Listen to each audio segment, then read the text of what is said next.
अगर आप लोग इस वीडियो पे आए हो तो इसके मेनली कुछ कारण हो सकते हैं। वो क्या कारण हो सकते हैं कि ये आप हो सकता है मिडिल क्लास फैमिली से हो, लोअर मिडिल क्लास से हो या अपर मिडिल क्लास से हो, आपको कहीं ना कहीं पैसों की दिक्कत हो रही है, यानी कि आपको जो मनी मैनेजमेंट है उसकी एकदम मरी पड़ी है।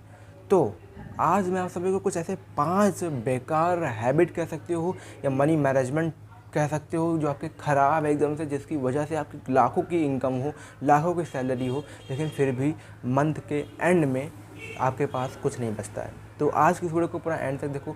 शायद हो सकता है लंबा बने, शायद हो सकता है छोटा वीडियो बने, लेकिन जितनी भी बने आपसे रिक्वेस्ट करूँगा वीडियो को पूरा देख ही लेना, आपके काम का ही रहेगा। भले ही मैं ज़्यादा एडिटिंग वगैरह नहीं करता हूँ, ज़्यादा विजुअल वगैरह नहीं लगाता हूँ, लेकिन जो नॉलेज होती है, जो कंटेंट होता है, वो आपके काम का रहता है। चलो जानते हैं।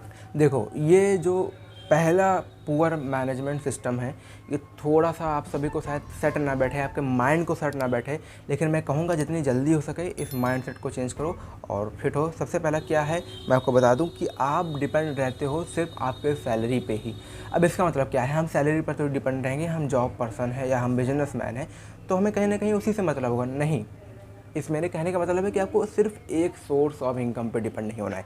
लॉकडाउन के बाद, कोरोना के बाद हम सभी को ये समझ में तो आ ही गया है एटलीस्ट कि हमें एक इनकम, एक सोर्स पे डिपेंड नहीं रहना है। अब इसके लिए हम जॉब करते हैं तो हम कहाँ जाकर और काम करें? हम रात को थक हार के आते हैं, आप कहीं और काम भैया नहीं कर सकते। तो इसके लिए आप ऑनलाइन जा सकते हो। स्टॉक मार्केट आज के टाइम पर काफ़ी अच्छा जरिया है जिसकी मदद से आप घर बैठे या जॉब भी करते हो तो वहाँ से आप पैसा कमा सकते हो, आराम से कमा सकते हो। कुछ बेसिक नॉलेज है वो आप जान जाओगे ना तब भी आप पैसा कमा सकते हो। ज़रूरी नहीं कि आपको बहुत सारे मतलब कठिन टर्म्स सीखने होंगे, कोर्स करना होगा तब जाकर सीख सकते हो। मैंने यूट्यूब पर सीखा और यूट्यूब से ही आपको बता रहा हूँ, ठीक है, फ्री में, बिल्कुल 1 भी रुपये आपसे नहीं ले रहा हूँ, सारी चीज़ें आपको फ्री में सिखा रहा हूँ। तो आप मेरे चैनल से सीख सकते हो। और मैं आप सभी को बहुत जल्दी वीडियो लाने वाला हूँ कि कौन से मैंने स्टॉक खरीदे हैं जो लगभग एटलीस्ट कुछ तो डबल हो गए हैं और कुछ काफ़ी अच्छा प्रॉफिट दे गए हैं, और मतलब अभी मैंने होल्ड करके रखा हुआ है। मैं आप सभी को दिखाऊंगा आने वाली वीडियो पे। तो आपको अपना एक सोर्स पे डिपेंड नहीं रहना है, सिंपल सा बात है। इसको अगर आप जितनी जल्दी समझ जाओ उतना ज़्यादा अच्छा है। दूसरा, हमारे पास भले ही लाखों सैलरी हो, ठीक है, लेकिन हम डेब्ट यानी उधार पर हमेशा कहीं ना कहीं हमारा उधार चलता ही रहता है। कहीं ना कहीं ई एम आई चल रही होती है, हम लोन लिए होते हैं, वहाँ का पैसा जा रहा होता है, किसी दोस्त से उधार ले लिया, या कुछ ना कुछ तो हमारा फालतू जा ही रहा होता है, ठीक है, किसी दोस्त को उधार दे दिया। तो आपको एकदम उधार से एकदम मुक्त हो जाना है जितनी जल्दी। अगर आप लोग ये सोच रहे हो कि उधार हमें नहीं मिल रहा है, जिसको दे दिया वो पैसा नहीं वापस करा, भूल जाओ, ख़त्म कहानी करो, ठीक है।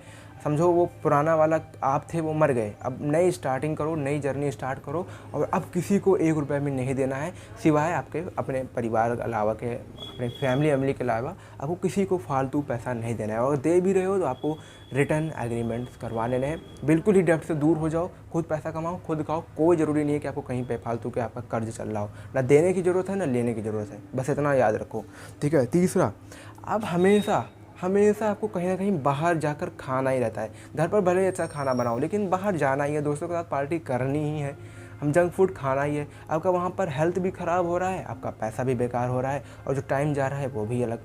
तो आप मैं ऐसा बिल्कुल नहीं कह रहा हूँ कि बाहर जाके बिल्कुल भी खाओ। मेरा भी ब्लॉगिंग चैनल जाके देख सकते हो, लगभग महीने 2 महीने में मैं भी कहीं ना कहीं जाता रहता हूँ, लेकिन एक बजट के हिसाब से अपना रुपया खर्च करता हूँ, और महीने 2 महीने में ही जाता हूँ, हर रोज़ नहीं। तो आप सभी को भी हर रोज़ अपना बाहर जाना बंद करना होगा, अपने काम पर ध्यान दो, और अलग अलग जब भी आप सोर्स क्रिएट करना चाहते हो उसको क्रिएट करो, जिससे आपको एसेट जितना जनरेट कर सको उतना ही अच्छा है। चौथी चीज़ है, आप लोग कार के काफ़ी ज़्यादा दीवाने होते हो, मैं भी बहुत ज़्यादा कार का दीवाना हूँ, लेकिन हम करते क्या है ना कि हम ईएमआई पर कार ले आते हैं।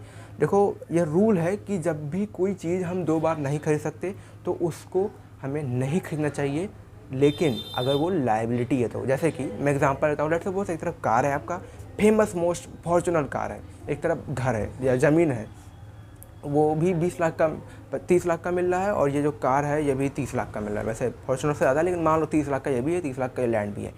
अब हम करेंगे क्या? अब लैंड यार 30 लाख रुपए तो हमारे पास है नहीं, तो चलो ईएमआई पर कुछ डाउन पेमेंट करके फॉर्चूनर निकाल आते हैं, भौकाल अलग रहेगा।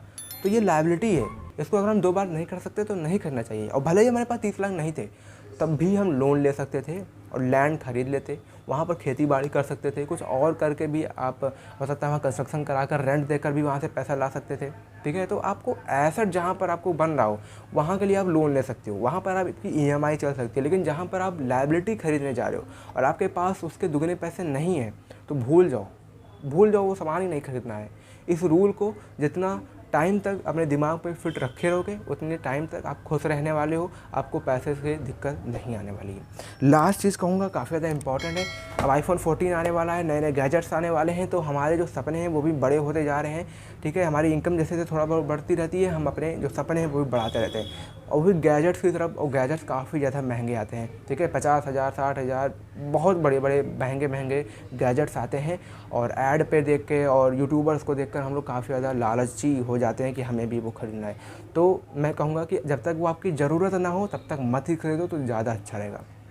जैसे कि मैं अभी वीडियो बना रहा हूँ, अब मुझे कैमरे की ज़रूरत पड़ रही है, लेकिन अभी मेरे पास रुपये नहीं है। जब हो जाएंगे तो मैं कैमरे खरीद लूँगा। ठीक है, वो एक तरह से मेरे काम का चीज़ है, लेकिन मान लो पैसे हो भी गए, लेकिन तभी मुझे कैमरे का खास काम नहीं है, लेकिन फिर भी जाकर खरीद लेता हूँ, तो क्या मतलब है उस कैमरे का। लेट्स सपोज मैं ड्रोन लेकर आता हूँ, तो ड्रोन का मुझे क्या करना है, ना तो मैं कहीं आउटडोर जल्दी जाता हूँ, ना मैं कहीं ट्रैवलिंग ब्लॉगर हूँ, ना तो मैं सिनेमेटिक शॉट डालता हूँ, तो मुझे ड्रोन की क्या ज़रूरत है। बेफालतू 1-2 लाख रुपये बेकार ही तो हो रहे हैं। तो जब तक आपका वो गैजेट्स आपके काम नहीं आ रहा है, मत खरीदो।